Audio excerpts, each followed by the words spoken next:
Hello hi नमस्कार welcome back to my channel.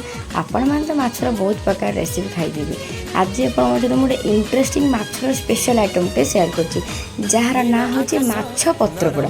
तापाई 3 ରୁ 4 कला रसुण नहीं टिके नाक अल्प अदा काटिकी हाफ चामच जीरा गोटे चामच सोरिष गोटे शुखला लंका देकी गोटे बेसर बाटिकी गोटे पेस्ट बन टे लुण देकी एपटे मो माछ को लुण हलदी गोल रखी एवं मु बेसरटा देकी बेसर किसी कटा पियाज आउ कंचा सोरिष देकी मुझे भल भाव में हाथ में गोल रखिदे।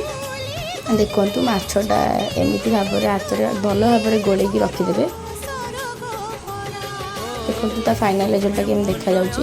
एबे गोटे कदली पत्र रे टिके नाकु सोरिष तेल देकी ताकु भल भाव में कदली पत्र चारिआडे लगे देकी तापर कौन करेंगे गोटे उपरे गोटे तादेरे माछ देदेवे। माछ सबू सारा थोई सारा पर कदली पत्र उपरे ता देहरे अल्प किसी सोरिष तेल भल से गोल देवे और हाथ में एमती मुझे करुँची सेमती रखीदे। एवं चलते से पत्रटा को आम बस गोड़े देवा। देखो एमती भांगे चारि प्रकार आपड़ जब चाहूँ माने जानी पत्र को भांगिले से फाटी जाए किंतु करिया पूर्व मुझे समय निआरे टिके देखी दी जहाँफल कि पत्रटा फाटबनी आपण मैंने प्रोसेस करेंगे। देखो मुझे सुतुली भल से बांधी देती। एबे गोटे पैन कड़े टे तेल ना सोरिष तेल ताको भलसे गरम हो सारापर एबे से पत्र पोड़ा को रखी प्रिपेयर कर देकी भल भाव में पूरा धीमी धीमी आंच रे भल भाव में माने सिझिकी भल से हवा को देवे।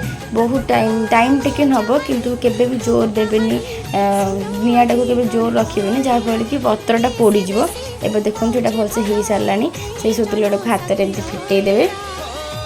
देखो फाइनल रिजल्ट केमी देखा जाउची तार भल भाव में पूरा सिझी सारी।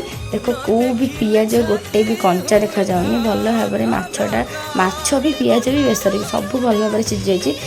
यही प्रोसेस रे बन खातु एवं केमती लगिला मत कमेंट माध्यम जनातु। Don't forget to subscribe my channel. Thank you.